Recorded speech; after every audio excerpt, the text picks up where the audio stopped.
Saludos, amigos y amigas de La Respuesta. El pesar está presente al iniciar el programa de hoy. He perdido en los últimos 3 días 4 amigos. Y como siempre, durante este tiempo de pandemia, no he podido cumplir con sus familias, acompañándolas en estos momentos tan difíciles para ellas. Víctor Méndez Capellán, inolvidable y cordial amigo de siempre. Víctor Gómez Vergés, amigo que fuéramos de toda la vida. Cristina Aguiar,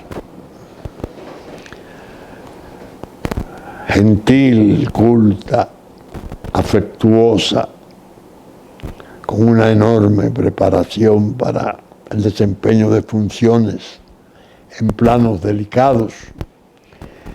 Y en Santiago, masacrado, un amigo cordial, solidario, que hacía tiempo no veía, Freddy Zarzuela, colega por demás. He visto, por cierto, que los abogados de Santiago han hecho una protesta muy justa y pertinente, porque ha habido varios asesinatos de abogados últimamente. Para todos ellos, mis ruegos al Señor por el descanso de sus almas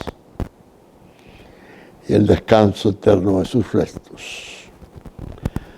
Para sus familias, sus hijos, sus hermanos, en general para toda la familia. Mi más sentido pésame. Estoy tratando de habituarme a estos rigores del tiempo de pandemia, que quieras o no nos ha cambiado la vida. Aquellos hábitos del cumplimiento de la misa, del enterramiento, no lo puedo cumplir. Y lo siento mucho. Siento como que se me aumenta la pena cada vez que cae o desaparece algún amigo. Cuando un amigo se va, como dice la canción, la experiencia espiritual es pesarosa. Se recuerdan los momentos del trato. Pero esa es la vida. Yo podría decir casi como dijera el poeta Neruda, tan solo quedo yo, tan solo quedo yo. Bien, la guerra de Ucrania, como eje de nuevas y mayores guerras, es el gran miedo de una humanidad desorientada, cuya dirección no parece estar en las mejores manos. Ahora acaba de ocurrir un hecho realmente preocupante. Uno no, varios hechos. Al margen y por encima del teatro de guerra, el presidente de los Estados Unidos decidió ir a Varsovia a una reunión importante, pero con una escala técnica. Vaya usted a saber, una base militar para aterrizar, no había custodia de cazas norteamericanos del avión presidencial, porque se hizo en el mayor y más estricto secreto. personal del cuerpo de seguridad, del servicio secreto, 2 periodistas exclusivamente invitados, que no sabían ni siquiera que iban, porque no se les dijo. Ventanas cerradas en los lugares donde despegaba un avión que tengo entendido no era el number one, sino uno parecido. El presidente de los Estados Unidos haciendo una escala en Ucrania para entonces utilizar un tren 10 horas, el tren en que se ha cargado cerca del 80% del armamento enorme que se le ha provisto desde Occidente. Bueno, riesgo mayor que ese no se ha corrido en la historia. Imprudencia mayor también, hay que decirlo, dada la importancia del personaje. El mundo tiene anotada como una dolorosa imprudencia aquel caso del archiduque Francisco José de Austria. En el 14 fue a los Balcanes, a Serbia, y fue víctima de un atentado y se salvó. Lo lograron sacar y estaba ya, no sé si en un centro de poder protegido. Pero él decidió volver al lugar. Y en el lugar estaba uno de los conjurados, que al verlo se asombró. ¡Oh! Me lo puso Dios. ¡Pum! Muerto. A raíz de eso, la Primera Guerra Mundial, la Gran Guerra, 12 millones de muertos, sufrimientos infinitos, guerra de trinchera horrible, la juventud de Europa arrasada. Dios mío, aquí ahora uno se pregunta, pero quienes planearon ese viaje del presidente Biden no pensaron en el acaso, en el accidente. El avión accidentado, todo avión que vuela está sujeto a la posibilidad de accidente. ¿Es que acaso desconocían la cantidad enorme de psicópatas que están ahí en esas estaciones de misiles? Ya se vio una experiencia con el avión de Malasia, que creo que tenía algún vínculo con Holanda. 300 muertos, derribados. Y no, era antes de la guerra. Era por un espacio aéreo cercano a un campo de batalla. En las guerras internas que estaban celebrándose ahí, creo que en Crimea o en el propio Donbass. Lo derribaron. Ustedes se imaginan, quiero que se lo imaginen por un minuto nada más, que el presidente de los Estados Unidos hubiese sido víctima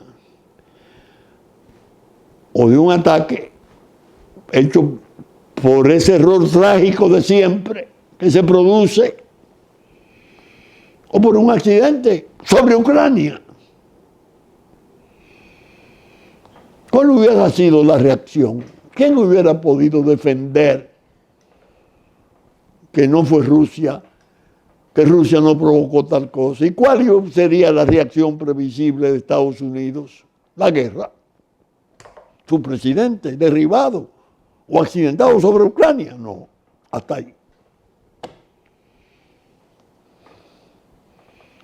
La humanidad pasó ahora en estos días por ese mar de riesgo enorme de una tercera guerra mundial. Pero siguió a Varsovia. Su viaje secreto está descrito en la prensa que parece de ficción. Y pronunció un discurso en Varsovia muy enardecido, muy confiado en que Rusia no va a triunfar en esto. ¿Se entiende? Va a ser derrotada. una superpotencia que él sabe, porque él fue vicepresidente y incluso tuvo oportunidad de conocer a Rusia y trato con el poder ruso. Y va a ser vencida por Ucrania, se va a arrodillar. Dios mío. En cambio, el otro, frío, con esa mentalidad serena, de todo agente de inteligencia, porque él fue el jefe de la estación de KGB en Berlín, cuando existían las dos Alemanias. Putin va y comparece al Kremlin a hacer una especie de rendición de cuentas parecida al discurso del Estado de la Unión en Estados Unidos. Y un amigo me preguntaba, ¿qué te pareció el discurso? No lo he visto. Óyelo, porque es interesante, es bueno oírlo. Bueno, cuando me vuelve a preguntar, ¿oíste el discurso? Sí, cómo no. ¿Qué te pareció? No. El discurso fue una descripción y repetición de sus argumentos. Nos vimos cercados, Occidente estaba armando secretamente a Ucrania, desarrollándole ejércitos. La propia señora Merkel de Alemania lo confesó, que habían utilizado 8 años para hacerlo. Se iba a la OTAN, era una manera de recuperar la Crimea ya con el ejército ucraniano. Ponían en peligro la familia, a Rusia en sí. Bueno, un discurso interesante, pero repetitivo, porque ahí estaban todos sus argumentos. Sin embargo, le dije, lo más interesante no fue el discurso. Lo más interesante fue la expresión del público, que no es público, sino del funcionariado importantísimo del más alto nivel de Rusia, que estaba oyendo ese discurso. Yo no he visto ninguna reunión en que los rostros fueran tan adustos, tan relevantes de preocupación. Pasaban caras de civiles, militares, bueno, hasta de jerarcas ortodoxos. Y en esas caras no se veía un solo gesto de distracción, sonrisa, no. Estaban oyendo, se diría, con espanto, lo que el hombre explicaba. Entonces yo le digo, ese silencio de ese público me hizo pensar que los riesgos de guerra son más terribles que nunca. Porque son funcionarios. Y él estaba diciendo cosas ahí que necesariamente fueron compartidas. Entonces, ese funcionariado posiblemente estaba oyendo a un hombre insinuando, sugiriendo la guerra como el único medio que le queda. No se va a rendir Rusia, nos van a acercar, va a peligrar la familia. Incluso hizo hasta citas de los libros religiosos de las distintas religiones. Las nuevas cómo le quisieron destruir la familia, los niños. Bueno, en el fondo le dijo a Rusia, yo ataqué porque entendí que nos iban a destruir, nos iban a llevar al estado aquel de la Rusia de Yeltsin, que fue un arrabal, que fue un tipo de liquidación de la Unión Soviética, pero ahí se fue el petróleo de Bakú, ahí se fueron todos los recursos imaginables. Y Rusia llegó a un plano realmente preocupante de degradación.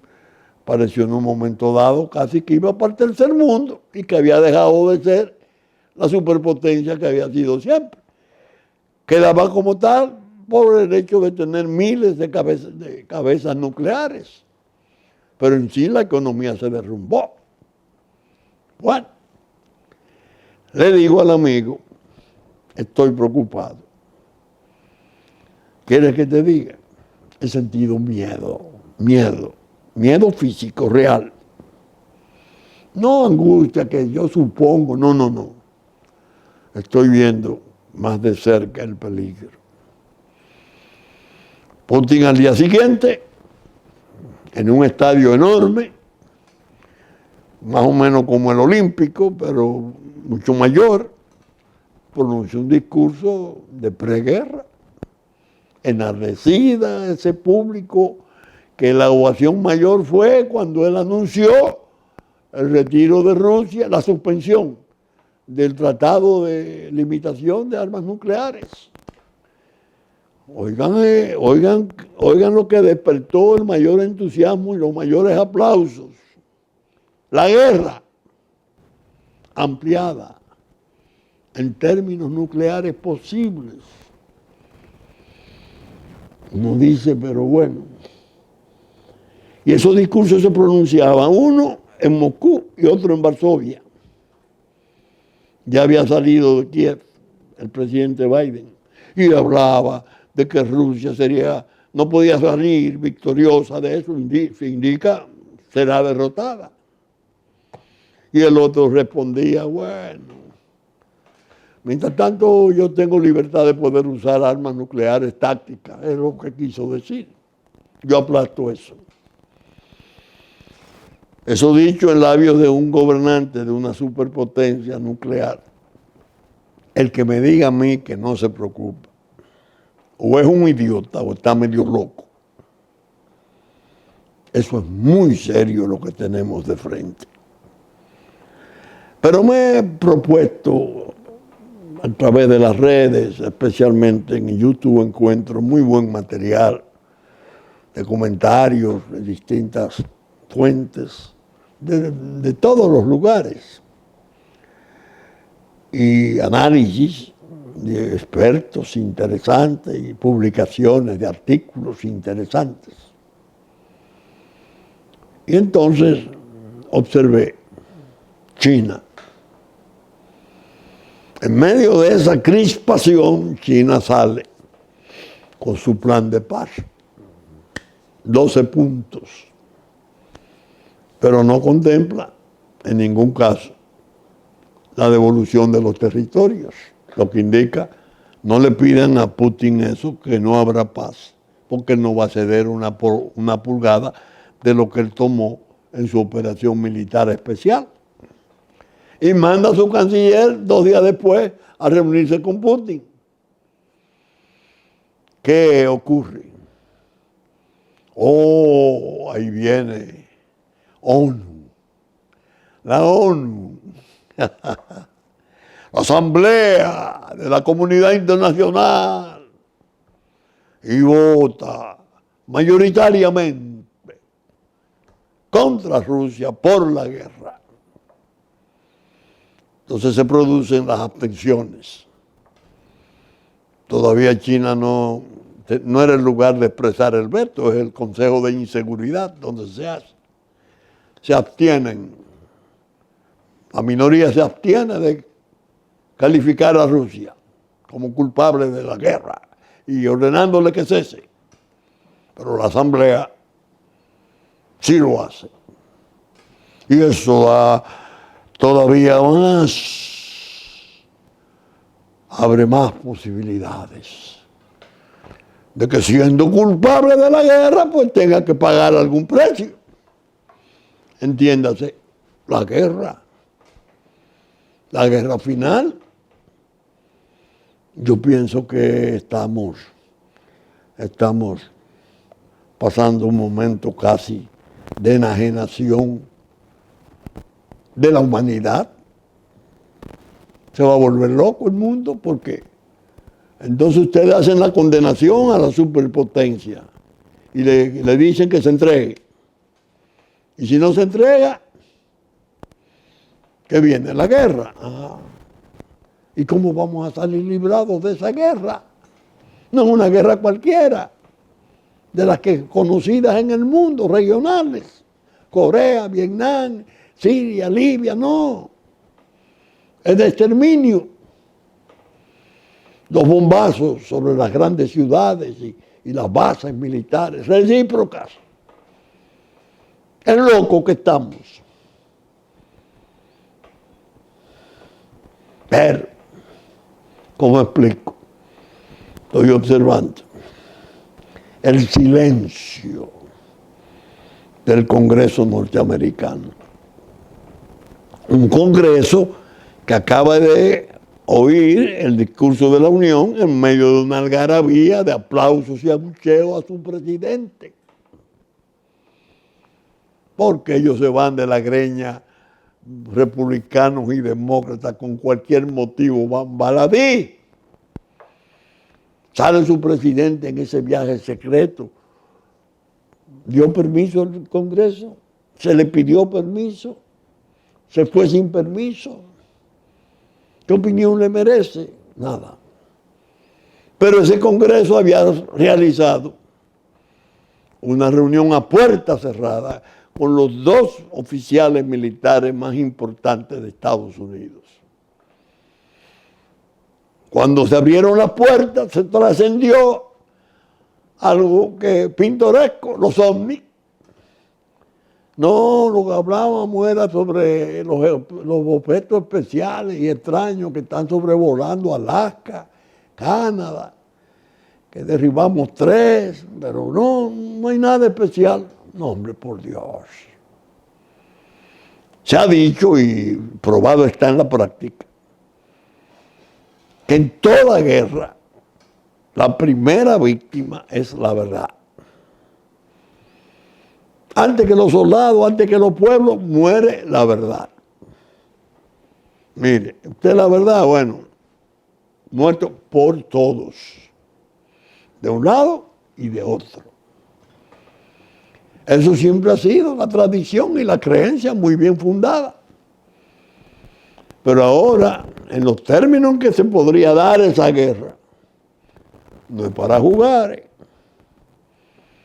La verdad tiene que ser cuidada. Y es posible, pienso, que esos militares, 2 solamente, los más importantes, o fueron convocados por el Congreso, o pidieron ser oídos por el Congreso, para dar la realidad de la situación. Explicarle, usted representante, usted senador, quiere preguntar, pregúntenos. Porque el estamento militar norteamericano sí tiene la información profunda y terminante de los peligros. Entonces, aparece la voz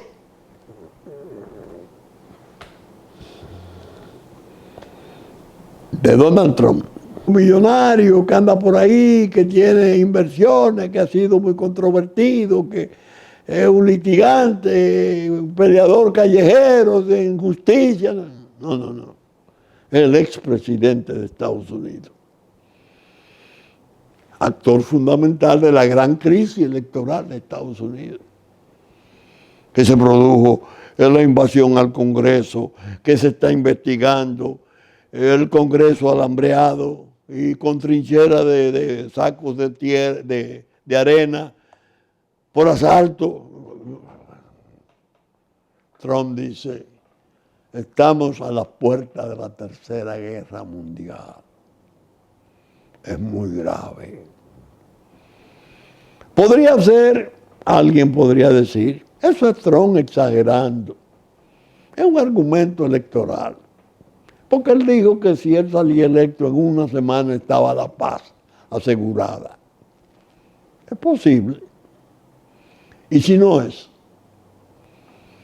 ¿Y si esta versión tan terminante de que la Tercera Guerra Mundial está a la puerta es hija de una información privilegiada que le concediera el Pentágono, con el cual mantuvo relaciones muy estrechas y calurosas en su presidencia? No es posible que lo hayan visitado a Mar-a-Lago. los mismos oficiales que fueron al Congreso. Secretos, porque ahora todo es secreto. Mire, presidente Trump, que se dicen presidente siempre, la situación es esta. Que pudieron tal vez hacerlo con el propio presidente Obama, o con el expresidente Clinton, o con el expresidente Bush. Hay 3 vivos. Son 4. ¿Quién está cumpliendo con un deber importante?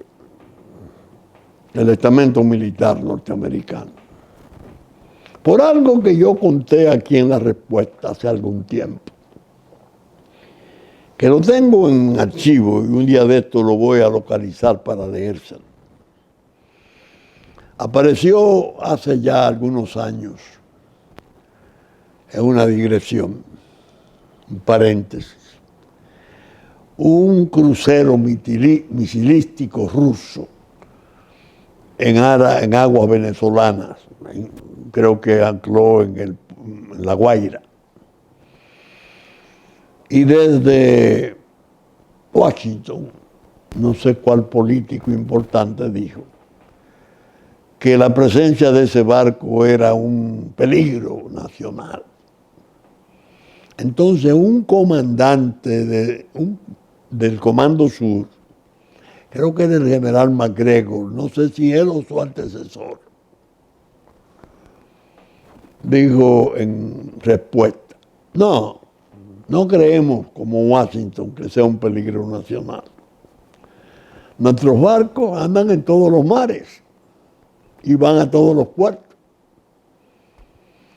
Washington, expresión de ese general del Comando Sur, tiene como ese hábito, como asusa las guerras, pero somos nosotros los que la libramos. Taxativamente lo dijo. Cuando yo leí eso, que lo repetí aquí en la respuesta, y lo leí hace ya algunos años, me dije, va a surgir un conflicto nunca visto en Estados Unidos entre la clase política y el estamento militar. Porque la clase política y los líderes de la economía mundial, el Leviatán de Davos, tienen sus planes y se juntan con China y le abren el capitalismo a China y China resulta superpotencia, superarmada y bueno, y ahora en las guerras es posible que esté su mano porque ese aprovisionamiento de armas porque se estén escaseando las municiones. Ese es el establecimiento industrial militar. Si nos llevamos de nuestro inolvidable comandante en jefe Dwight Eisenhower, cuidémonos de esa posibilidad antes de morir. Ahora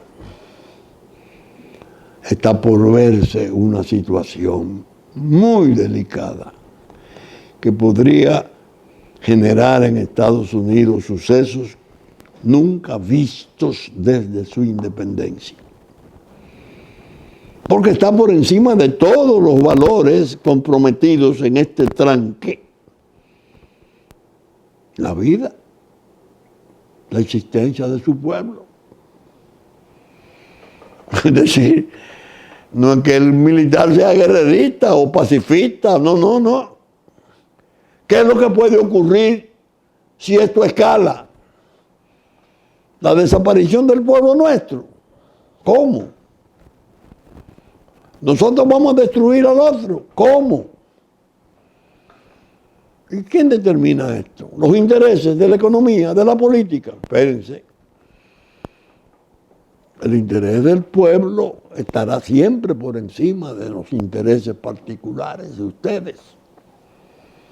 Vamos a comenzar a advertirle a esta gente de qué se trata, qué es lo que está pasando,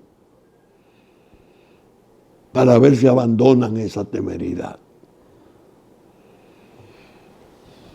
Los que hacen la guerra. ¿Estamos? Pero bien, esas son reflexiones que he estado haciendo en este tiempo de soledades y de silencios. El COVID, ese villano,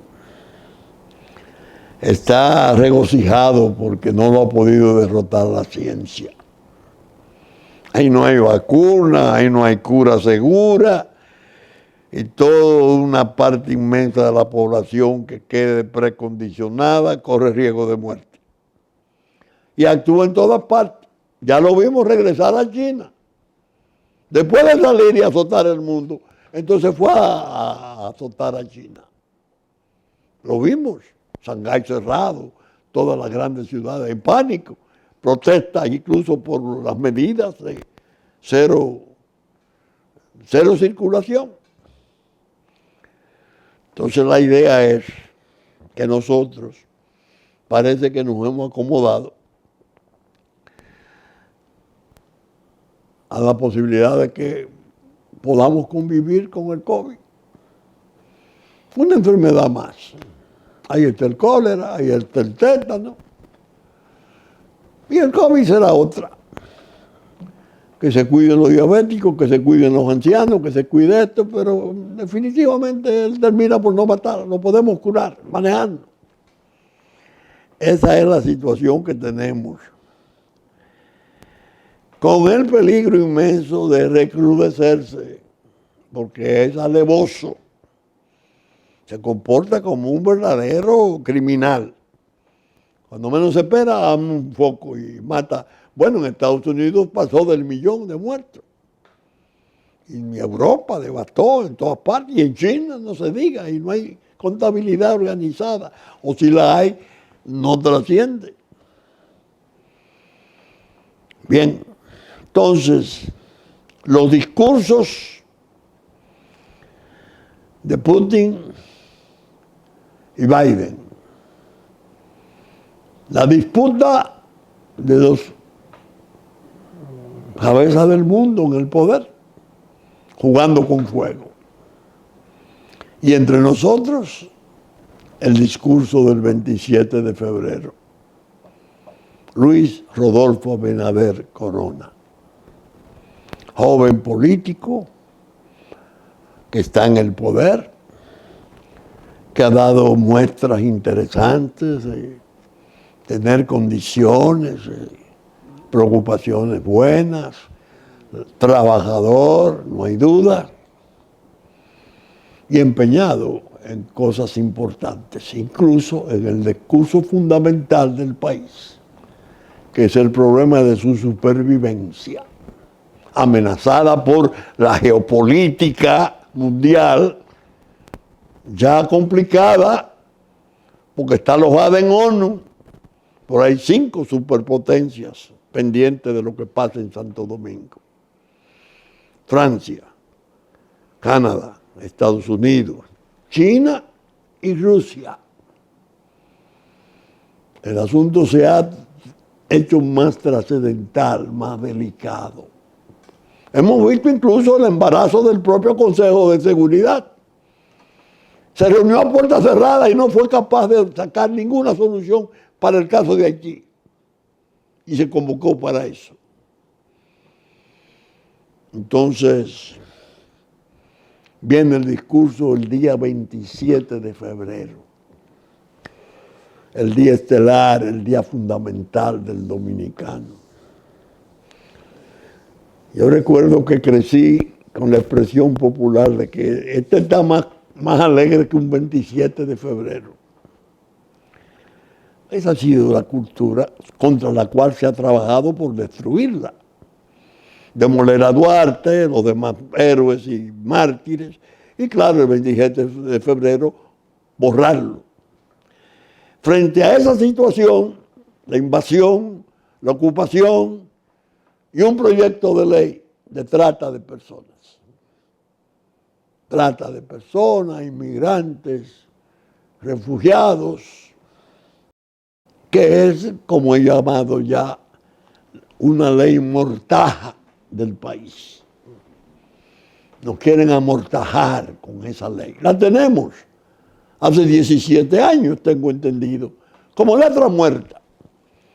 Si Luis ahora en el discurso se dispone a tratar de defender su posición en base a la actividad que se está haciendo a última hora en medio de las emergencias y poner como muestra el grupo de soldados ya apresados para juicio criminal por el Ministerio Público, que elaborando con un otro grupo de maleantes que fueran declarados los militares traidores a la patria con mucha propiedad por el editorialista del Listín Diario. Y él quiere refugiarse en eso. La frustración del público va a ser mayor. Ah, sí, ahora. Le vamos a contestar ahora a la ONU. Mire, no necesitamos la ley de trata que ustedes traen como modelo porque la tenemos. Ahora no la hemos usado nunca. Ahora la comenzamos a usar porque este es el cambio. Luis tiene un compromiso enorme con ese discurso. Si frustra al pueblo, lo desilusiona y viene con la retórica, la declamación, a tratar de adormecerlo. Confíen en mí. Sigan mis pasos, no miren para atrás, sigan.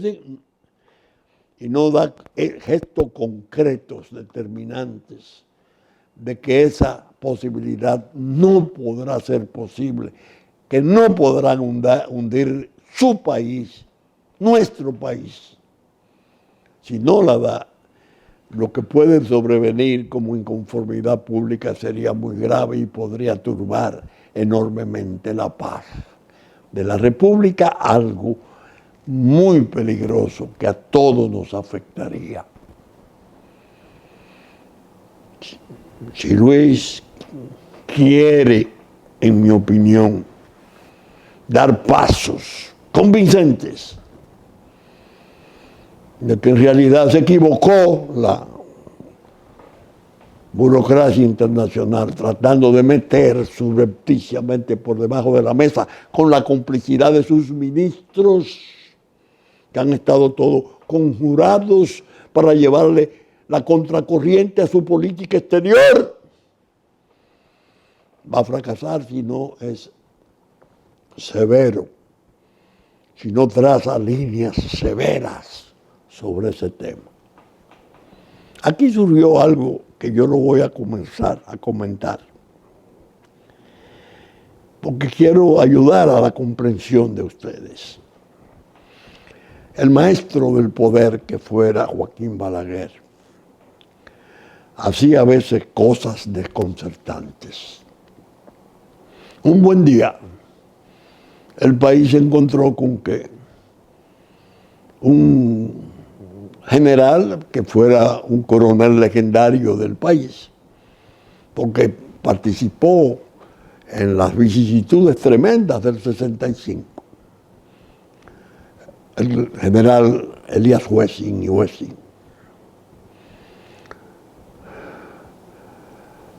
aparece en la prensa que ha sido juramentado como secretario de Estado de las Fuerzas Armadas. Alguien dijo que lo habían juramentado en ropa de civil. Él estaba retirado hace años. Y todos se preguntaban, ¿y qué ha pasado? ¿Y este paso? Algunos dijeron, ¿y esta locura? Porque correspondía como a sectores que no eran propiamente de Balaguer, sobre todo tomando en cuenta las incidencias del año 61. Cuando Balaguer salió al exilio, la prisión del general Rodríguez Chavarría, el general Wessing como actor fundamental junto a Rafael Fernández Domínguez. Y de repente lo hace secretario de Estado de las Fuerzas Armadas. ¿Y a qué viene esto? Nunca dijo por qué lo hacía. Y lo hizo muy bien, se debe decir. El desempeño de Wessing en Fuerzas Armadas fue ejemplar.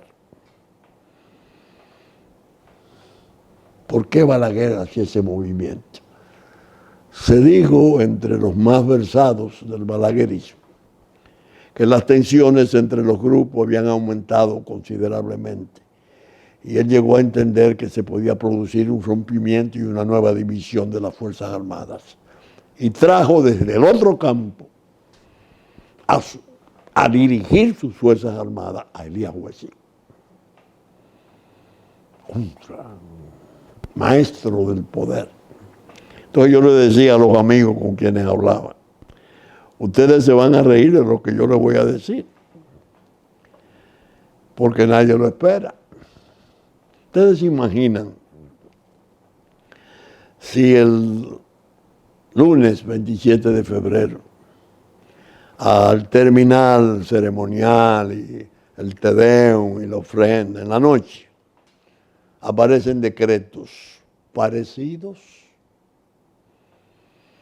ahora que pueden ser civiles los ministros de las Fuerzas Armadas. Un decreto, el general José Miguel Soto Jiménez,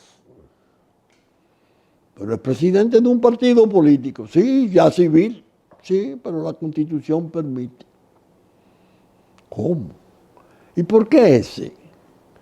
Por las posiciones que tiene frente al trastorno nacional. Otro decreto, general Antonio López, Jaques López, director de Migración. No hay que dictar más decretos para definir la posición del gobierno. El presidente podría dejar de tocar el tema incluso, porque la burocracia y todo el que acuda a ver cómo socavan a la República tendría que pasar por esos puentes rotos, los famosos puentes rotos que tenía Balaguer, que para las cuestiones económicas, para esos programas fantasiosos que se presentaban, lo mandaba donde Luis Julián Pérez, es decir, don José Andrés Caraybar Castellano. Esos eran sus puentes rotos. Oh, cómo no, muy bueno su programa, perfecto. Vaya donde el licenciado Julián Pérez, anda, a bregar con don Luis Julián, a bregar con don José Andrés, a bregar con Seliman en la cuestión, a bregar con Quesada. Ay, ¿y para qué voy yo ahí? Ahí se sabe lo que me va a pasar. Eso es habilidad política. Esas son condiciones de un estadista. Si Luis no se amarra los pantalones y dice el 27, últimamente se acabó el relajo aquí, sí que sean esas sus palabras. No esas serían sus palabras, claro está. El que dentro del gobierno y respete las posiciones que yo he asumido sobre el discurso nacional, que me traiga su renuncia. Si lo contraría o me intenta engañar, se va. Entonces, por mi disposición. Y miren, para que no haya confusión, esto, Fuerza Armada, Migración, quizás otro, bueno, la propia Cancillería. Y yo le dije a los amigos, yo tendría un candidato de canciller que no conozco, aunque lo saludé una vez, pero ha sido un hombre de éxito en sus funciones y está reputado como un académico pesado, pero es de izquierda, Vincho. Sí, cómo no, ¿y qué? La posición nacional la tiene clara, Casá, el director del Archivo Nacional. ¿Cómo? Y tú pretendes que un individuo de izquierda sea canciller. ¿Y por qué no? Ah, pero entonces los peligros, está Maduro y está Boris y está... Sí, está bien, pero está Haití. Y él ha dicho lo que él piensa sobre el tema nacional. Eso indica que mi posición no es interesada, quiten a fulano y pongan a mengano, porque es mi amiguito. No. son posiciones nacionales. Ahora, ¿cuál es la ventaja de esas designaciones en un medio como el nuestro? Que significan líneas de conducta. Se sabe, nombrando gente con esos criterios, con esa formación, por dónde va el gobierno. Y en capacidad de defenderlo. Porque es gente muy preparada, muy preparada para poder resistir las embestidas del poder extranjero. Una reunión, ok, el director de inmigración general, ¿quién es? Ah, no, Jaque López, pero este trabajó en interior y policía, pero es el más versado en el problema de Haití que hay en las filas militares. ¿Cómo? ¿Y está retirado? Sí, está bien. Ah, lo llamaron a servicio, en lo que él sabe. Y el otro, no, pero el otro, oye, el otro tiene un partido político. No estamos hablando de partido político, estamos hablando de nación. Ese ahora tiene incluso una dolorosa experiencia familiar. Un tío y 3 personas más fueron degollados en un asesinato cometido por un haitiano que no aparece. Y se sabe que no se fue, que está aquí en uno de los fueros establecidos. ¿Cómo? ¿Por qué? ¿Por qué se produjo eso? De oído. Un sujeto que ingresa a la finca de ese señor, tío del general Soto Jiménez, hacía 15 días, y a los 15 días lo estaba degollando junto con su encargada arquitecta y otro más. Vino eso, son operaciones especiales, de los mismos que entrenara a Francia en la Guinea Francesa, antigua colonia, de los 2000, aquellos que hace 3 años, 4 años aparecieron como noticia en el mundo.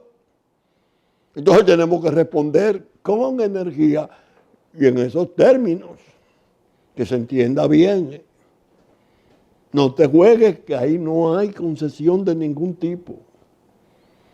Que no sea la ley, la Constitución, los propios tratados, pero en la medida que estos respeten la ley interna. Porque todos los tratados internacionales tienen el cuidado, porque si no, no se podrían aprobar. Acordamos tal y tal cosa, pues se hará conforme a su ley interna. Soberanía. Con la trata no. Con la trata no. La trata es nueva. Esa que ustedes tienen hay que actualizarla, dice Naciones Unidas. No sirve, no se había aplicado. Pero hay que actualizarla a su modo, creando refugiados, categoría esta de más poder, más sólida, con protección social, con apoyo económico obligado, incluso fijando nuevos impuestos para pagar eso. Su ingreso voluntario al territorio nacional. ¿A trata? No. Y las deportaciones, no, ahí en tal municipio, en la parte del este no se puede entrar, porque ahí, mira, se dice que en Laguna Salada hay una parte tan inexpugnable que el matador de los 4, del caso de Maimón, Esterondo, el tío del general Soto Jiménez, no se fue, no tenía necesidad, está custodiado ahí. Pero no entra la autoridad. ¿Cómo? Ni policía ni ejército. No. Pero degolló 4. No importa. Óigame. De manera que el discurso va a estar complicado. Porque se va a mantener como prevaleciente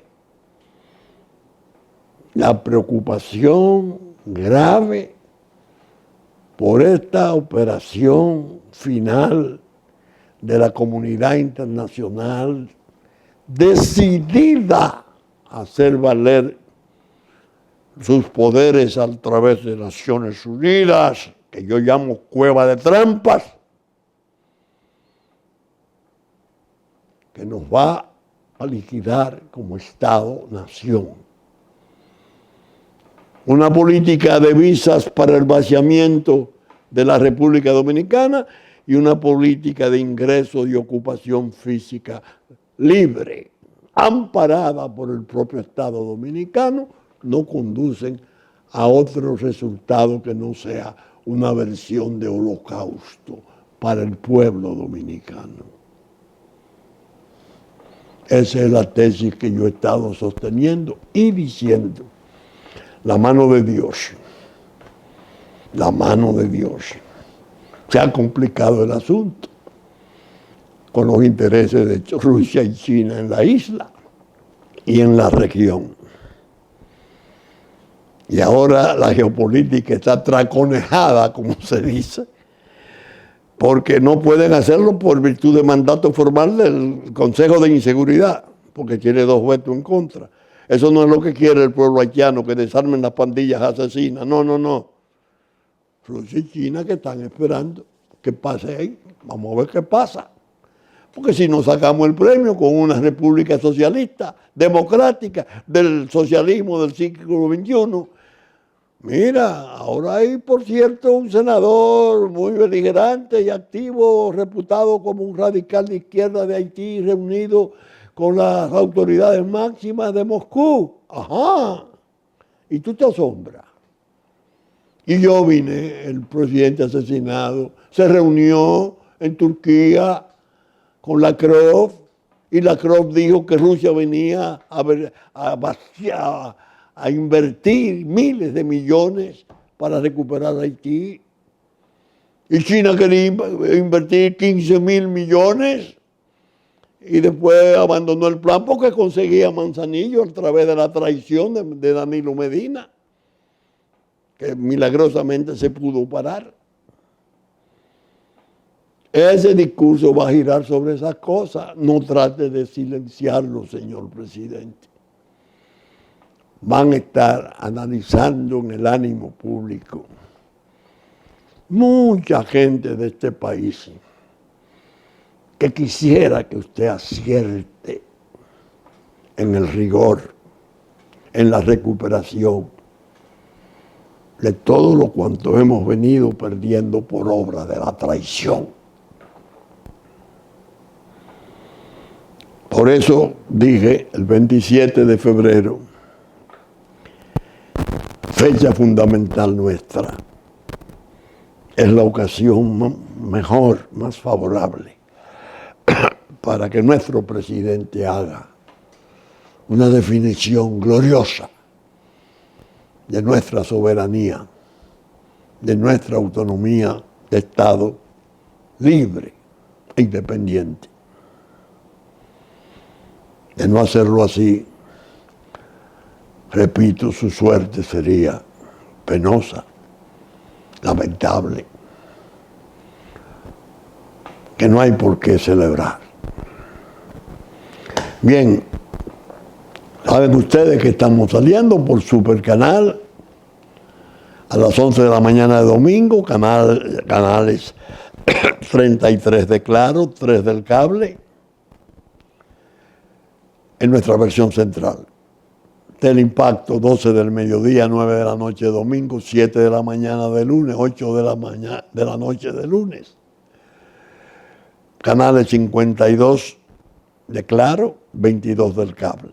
Y que estaremos en YouTube a partir de las 12 del mediodía de domingo. Con la gracia de Dios esperamos estar con ustedes en una otra entrega de La Respuesta. Muchas gracias y hasta entonces.